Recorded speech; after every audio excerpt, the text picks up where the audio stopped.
Welcome to the Genius Factory. Enjoy the video. You start by confirming your Moto Edge 40 is unlocked and updated. This prevents carrier conflicts. Once done, power the phone off to safely eject the SIM tray. You should identify whether you'll use 2 physical nano SIMs or 1 physical SIM plus eSIM because placement differs.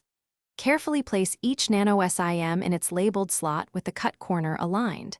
If using eSIM, skip the second physical SIM and prepare activation steps next. Make sure contacts face down to ensure proper connection. Once the phone boots, go straight to Settings and tap Network and Internet to see both lines detected. This is where you bind functionality.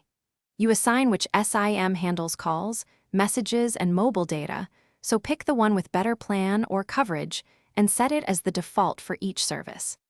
Make sure to enable mobile data on the chosen SIM and configure roaming or APN settings if needed. These details ensure reliable connections and prevent unintended charges when you travel.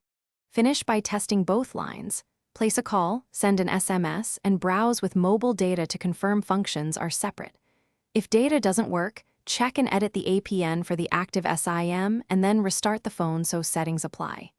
If a SIM isn't detected, power down, reseat the tray securely, and try the SIM in another phone to isolate the issue.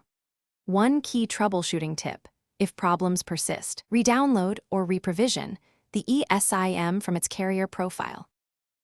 Thanks for watching. If you found this helpful, don't forget to like and subscribe.